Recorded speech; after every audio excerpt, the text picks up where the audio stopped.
Okay, well, thanks everybody. Thank you, Dr. Bandari, for inviting me. Thanks everybody for coming this morning.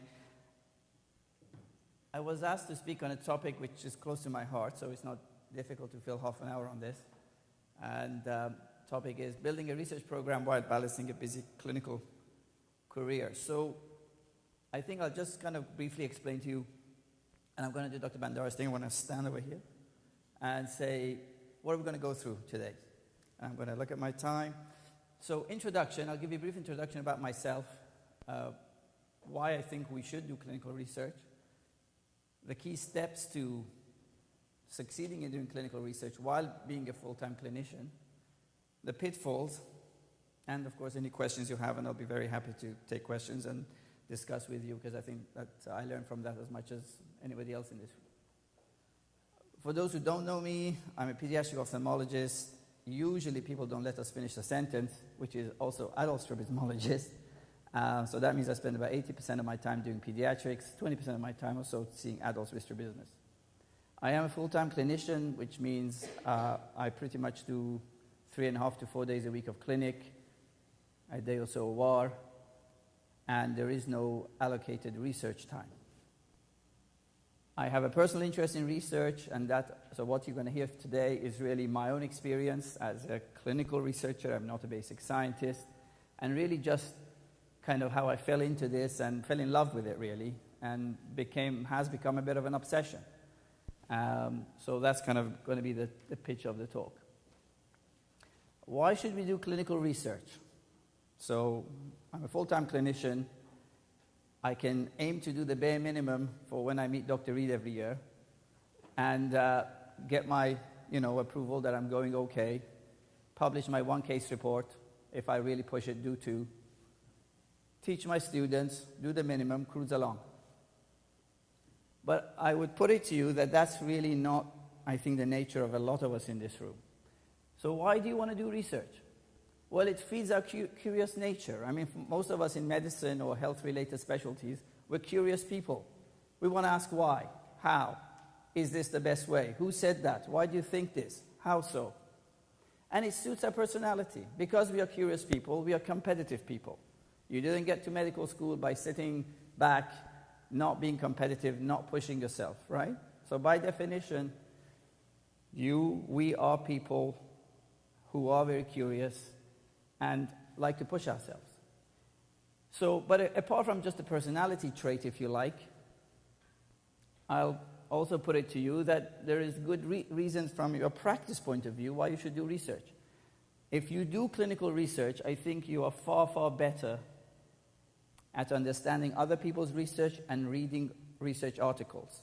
You develop a critical eye. You don't just take it at face value. Well, so-and-so said in their study this happened. My first reaction to that is, so what? Let's read the paper, see the quality of the work. You don't just take things at face value. I think you get that much better when you're actually involved in research. You become a much better judge of other papers. And as a result of that, you're better at reading other papers, assessing other people's research. I think that it makes you a more informed clinician when it comes to making clinical decisions based on research reports and results. By the way, you can stop me anytime you like. I think the key steps to success, so what am I talking about here? Success meaning success in being a clinician and doing good quality research. I think there are kind of 3 key steps which at first do appear, I think, very challenging to us. First thing is getting started. So you're a full-time clinician, you got to see your patients, you got to do your on-call, you got to do your cases, and you also want to develop a research career, but you don't have a whole established research lab waiting at your disposal because you are at this point a Mr. Nobody. You got to get funded, and then you got to maintain momentum for that research that you've developed. So I think I'm just going to kind of talk about those 3 steps and try to give you as much practical advice, just again from my own experience, that hopefully you might find some of it useful. So I think at the beginning, you're here, this is in terms of trying to be a clinician and a researcher. So you're a clinician and that's fine, but you're aspiring to be have a wonderful balance of being a clinician and a researcher and trying to get to the top and have a great kind of have-it-all situation. Now, how do we go about that? How do we kind of get over that obstacle? So getting started. Again, going back to myself. 3-4 years ago, I started here as a full-time clinician. The key thing, I think, to get started is have good research question or good research questions. I think that is absolutely crucial. Absolutely crucial. Okay? Because you're starting at the bottom.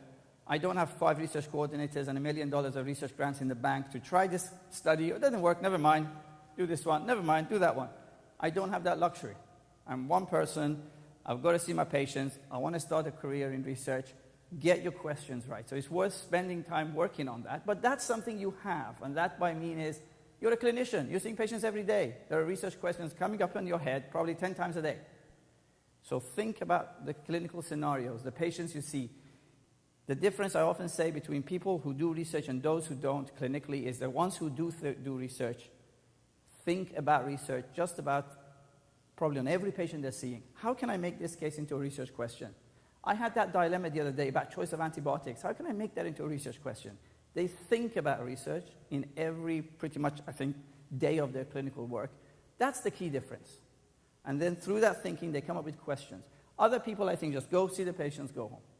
So I think the key difference is this mindset here. The other thing is, once you've got a good research question, go big. If you want to develop a momentum, you want to get impact on your study, you want to get funding, and all these things linked together, you've got to go big. If you want to do a study with 50 people, ask yourself, why can't I do it with 500? If you can't do it, if you want to do 500, why can't I do it with 1,000? And I'm not, this is literally the way I think. And okay, you have to have a practical limit somewhere, but you can go much bigger in your study by thinking that way from the beginning. Don't set yourself a small kind of target that you're going to aim at. And identify partners. That's important getting started. You're one person. You've got 50 commitments, right? You can't do it alone. You're not Superman. So develop partners. But here it goes back to what Dr. Bandari said. The partners, I think, should be better than you, smarter than you, have done more research than you, and have more connections than you. Because that way you're reaching up, you're not reaching down. Okay? So if I can go into a room and meet the Director of Research for Child and Youth Health at CIHR, I will go in that room and meet him. On my first study, my co-investigator is a doctor who is now the scientific director of CIHR for Child and Youth Health. I never knew the man. But I went in the room, I sat with him. At that time, he was head of pediatrics and neonatology at U of T. And we developed a partnership to do a project. And now, as a friend, as a colleague, as a mentor, I have a guy who is a CIHR director. So I reached up. And don't be afraid to ask. Nobody's too big to go in a room and say, hello, this is who I am. Can we do something together? So it goes back to the go big too. Identifying research questions. This is, as I said, a key step. Use a clinical knowledge. So think about the daily research questions that can come out of the daily clinical practice you do. Have an inquisitive mind. Question everything. I think you'd be like a resident. You know how residents are. They don't leave you alone every day. Why do you do this? Why do you do that? Somebody say, oh, for God's sake, just do it. This is the way we do it. Just don't ask questions. But here, be like a resident.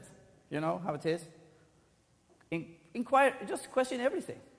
And the fact is, when you question everything, you go back in the literature, no matter how much we think medicine is evidence-based, there's still a lot of it which is based on no evidence whatsoever. So for our generation and our next 10 generations, there's still plenty of research to be done, because I still would say to you that very little medicine is truly evidence-based on good clinical research. I think a minority of anything we do is. So it keeps us as researchers in business. The so what factor is key. Think before you throw your effort, energy, time into a question. The significance of the answer. The so what, you know? So you're going to spend a year of your life doing a great research, spend money, time, effort. What's the point of the result? Is it going to be useful? And if you can't convince people that it is, then it's a waste of time probably, because it's not going to go anywhere.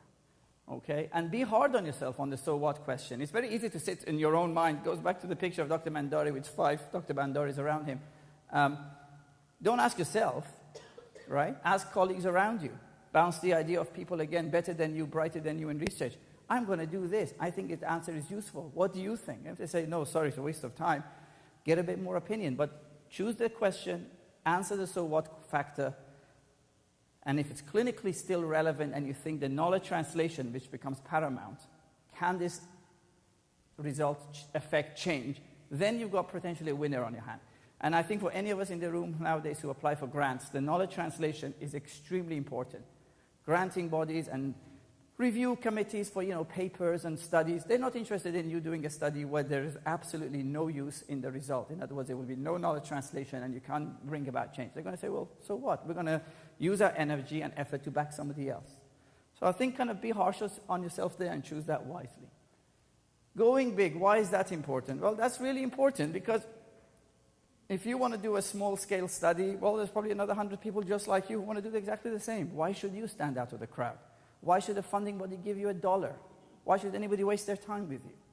So I'm being harsh here because you are a full-time clinician, remember, okay? You have limited time, and you want to make your moves wisely. So go big, absolutely. I'll give you an example, and these are just personal examples, simply to show you, I think, how it can be done. 2-3 years ago, we had a local health worker in schools in Hamilton come to us and say, there are kids in schools here, nobody checks their eyes, and I know some of them can't see a bloody thing, but they're sitting in a class and nobody knows. Can you come to this school and examine 200 kids? I said, no, we can't do that. Well, we'll make a study out of it, and we went to 5 schools and examined almost 1,300 kids. So we made a study of a larger size of a more meaningful impact. It definitely, the size of your study, I'm not saying it's everything, but it certainly increases the impact of your study, and that's important. Again, you want to have an impact. Do go big. Go as big as you possibly can. Increasing the impact of your proposed study increases the likelihood of getting funding for grants, and I'll tell you in a minute how if you want to start as a clinician in research, you need funding. And as Dr. Reed tells us, the reality is there is very limited free money in the department, like most departments. So here's money for you to do research. There is no such money. You've got to find it yourself. Where do you find it? In a grant funding body. That means you've got to compete for that 5 or 10% of funds or grants which get accepted for funding. Identifying partners, very important. You can't do it alone. Dr. Bandari said many times, so it's all about networks. But choosing the right people. You want the people who, as I said, who always reach up, never reach down. As he said, reach for the people better than you, brighter than you, bigger than you, smarter than you, harder working than you, cleverer than you, with more ideas than you. Those are the people you'll learn from. Be the dumbest person in the room, essentially. Thank you for pointing out. Yeah. So it opens new doors and increases the impact of your study. I'm a nobody, but when they see on the application my co-investigator is a guy with 50 billion publications, they say, well, Sabri can't be that bad then, if this other chap's going with him, right? So these are all... Now, who should your partners be? They should be team players, all right? As much as we like to sugarcoat it, you've got to choose them wisely. They've got to be better, bigger, smarter, sure. But also team players, right? And there's nothing worse than having study partners that are not pulling their weight, and you're the one doing all the work, or they're putting spanners in the work. Again, I've had colleagues where I've tried to partner up with, and they've literally taken an idea I brought to them, and without me knowing, went and did it, sort of thing. So these things also happen. We live in the real world. But they also have to be people experienced in research, okay? People that can learn from. I think getting funded is really important. As a clinical person, you want to do research. I think even as a basic scientist, but especially in clinical setting, you need money. You need money to build a bit of an infrastructure for research. Again, you're one person. So to make that funding, to get that infrastructure going, you need funding. Funding means you've got to apply for grants in a competitive environment. Why is it important to apply for funding? First of all, I think it confirms the importance of your study. If you can convince a bunch of strangers who are very clever researchers sitting somewhere in another city that my idea is great and you should give your money to me to do this research, first, that in itself is a seal of approval that your idea must be pretty good. Even if you get rejected, which is the most likely event in most of the times you apply, the review you get from the reviewers can be, not always, but it can be useful in improving your next application. Again, they will point out flaws in the system and how you could have improved it. And also it adds credibility to your study. If you publish a study and say, this study was funded by CIHR, PSI, MOHLTC, Innovation Grant, NSERC, it adds credibility that you didn't just publish this and, did the study and published. This study was vetted by a bunch of researchers at a review committee. It was funded competitively. It was chosen as one of the 10% successful studies, and you got money. When you put all that into, essentially that's what a funded study is saying to the reviewers, to the readers, to the editor of the journal. It adds credibility. And it builds you a positive feedback circle. If you get funding, you can get more resources. You can employ research coordinators. You can buy equipment. It improves, with more resources, you get more publications, more networks. Develop new ideas. You increase your potential for research. You can apply for more funding. So it becomes a positive feedback loop, right? But you can't get that without having the funding. And it creates a track record for you. I think, again, when you're applying these days for research funding, at least it's been my experience, they do look at who is this guy applying for more money from us at CIHR. Oh, he's got a track record. He's got this grant and that grant and that grant. That automatically puts you in a positive light. To get, again, the funding, so again, think about it.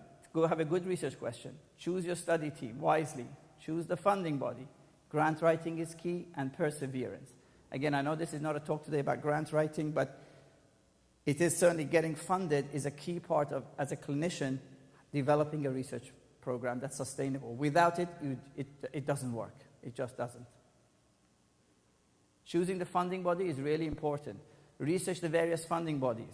Find the one most appropriate. Talk to them. Don't be afraid to talk to them. Syra, my research coordinator here, knows. When I apply for a grant, if I ask her anything and she says, I think this, my next answer to her is, are you sure or do you think?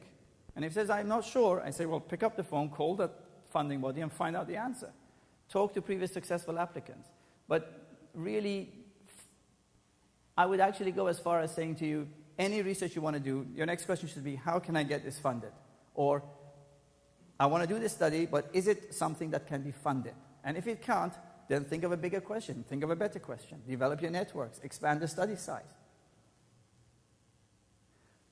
So again, grant writing in itself is a big thing, and I'm not going to spend too much time discussing the details, but this is, again, things that you really pay attention to, because as a clinician, you want to get that money. You want to get that funding to develop your research potential. Now, so let's say you've got the idea, you applied for a funding grant, you've got the money. So now you want to maintain the momentum. And so what do I mean by that? Well, what's the challenge? The challenge is I come to work in the morning, I've got to see my patients, I've got to do my on-call, go to the OR, and you want to keep your research program going, right? So you've got limited time, and you have many demands. And the other challenge is finishing projects. How many in the room here have started projects they never finished? I'd say, if you think about it, most of us, right? It's the majority of us. If we ever finished every project we started, we'd all have like 500 papers by now. So finishing the projects that you start, is a challenge. So the limited time business, how do I get around that? My personal answer to that is, I do not separate clinical and research time. And the patients, when I'm seeing them, they know they're in a teaching university establishment. Again, my research coordinators, anybody, they are very welcome to stand outside the room, and as soon as I finish with the patient, if I see them outside, I will go and talk to them. And I'll deal with their thing. I'll go and see my next patient. I don't say, I do not book appointments. I just don't have the time, and it doesn't work that way for me. Now, again, that's for me. It doesn't mean it applies to everybody. I'm just giving examples of how it works for me. If I'm in the room with a patient and I see a research person outside, I go and see them. And if it's a quick thing, I sort it out. I go and see my next patient. If I have to take phone calls to deal, it always kind of makes me not laugh, but smile a little when, say, I'm trying to talk to a researcher in Vancouver about a study, right? And they say, well, I don't have time for a 5-minute chat for another 6 weeks. And I say, you do. That's if I don't say to them, but of course you do. You've got to just want to do the damn thing. If you want to talk, let's talk for 5 minutes. I can do it anytime. So people know. Again, the research coordinators here know. If I'm waiting for a phone call about research, I say, you come and find me. I could be with a patient. You knock on the door, I apologize, I step out of the room. Because I don't have that 5 minutes later. Or if I try to find my 5 minutes, the other person at the other end doesn't have the 5 minutes. So I say to them, you can disturb me pretty much any time, any day. And if I can come out, I will come and deal with it. I don't separate the times. It just doesn't work. Build and maintain a core research team. That is crucial. You know, for the last 4 or 5 years, every year my research coordinators have changed because I've had them for a year, and either because the funding has not been there or they've gone to do something else. The body of research coordinators is a sort of fairly transient population. So it's a challenge to keep somebody who wants to stay with you for more than a year. If you can, it's great because you've taught them the ropes. You don't have to reinvent the wheel every year. So again, my research coordinator, one of them now, she's staying with me for a second year. I'm delighted because she knows all my projects. She knows ophthalmology. We've developed a track record together, and now we're taking off better. So if you can develop a core research team which will stay with you, that is very, very important.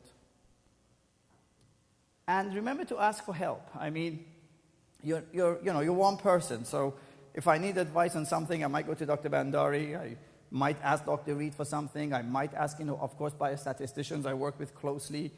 I might have an idea that I'll bounce off Sheila Singh about something I think she can help me with. So ask people around you. I mean, there are, epidemiologists, statisticians, other people experienced in research, people experienced in writing grants. Kind of get out of that silo and get the support you need.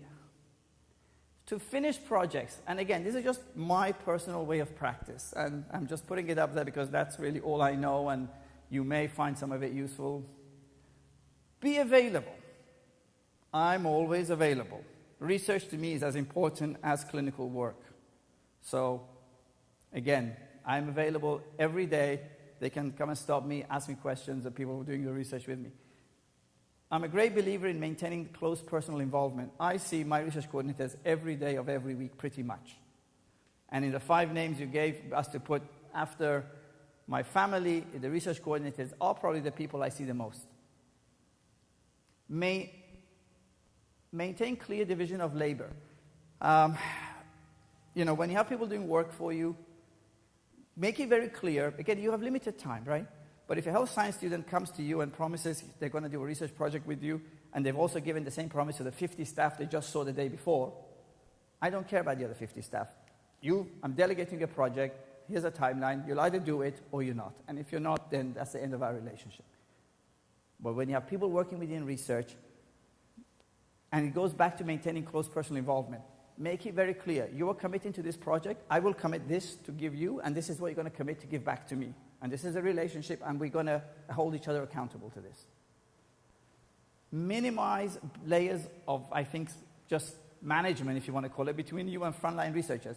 That's the way I work. It doesn't mean it works for everybody else. But, for example, there are research coordinators here who came to me and said, we want to work with you, but we want to manage other people doing research with you. I said, no, that's no good to me. You want to do research with me? You do the project, you report to me. Why do we need another 3 layers between us? I generally try to keep the layers in between the people doing the research and me to a minimum. I think that means you're more efficient, it means you keep a better tab on what's going on, and I think get to the end quicker. And I actually think that people doing the research value that because they feel the staff at the top is not a guy they only see once every 6 months. Most of the health science students who even do projects with me see me at the very least every few weeks. But they see my research coordinators pretty much every week. They see me at the least every few weeks. And I say hello, what's going on? Let's talk together.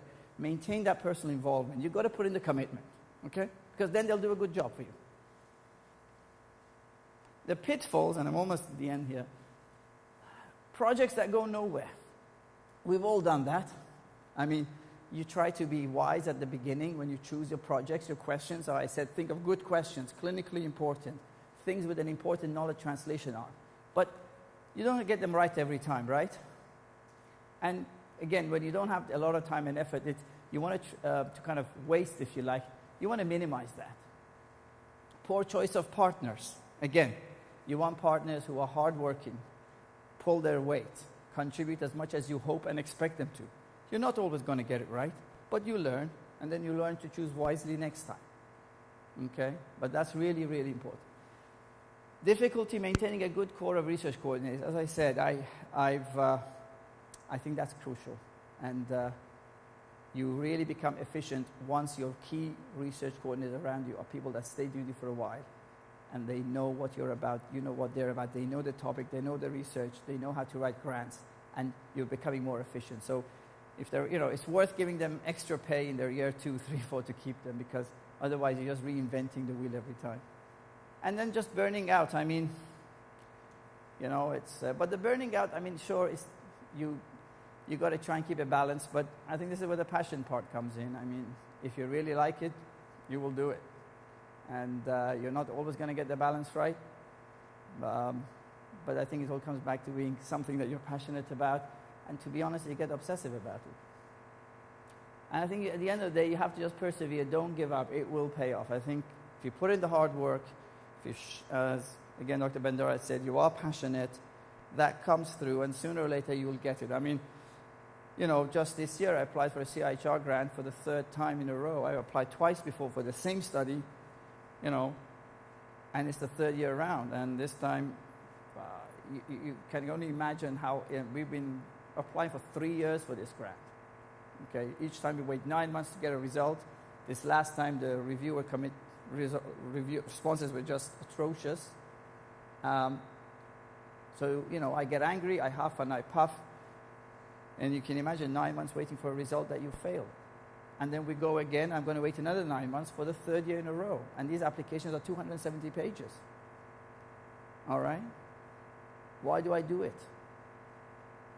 Because I love the project, I love the research, and I'm determined this will get funded. All right? But that's just the reality. It's something you like to do, you persevere, and you won't get this, you'll get another one. But it has to start with something which is passionate, that you believe in. I'm done. Any questions?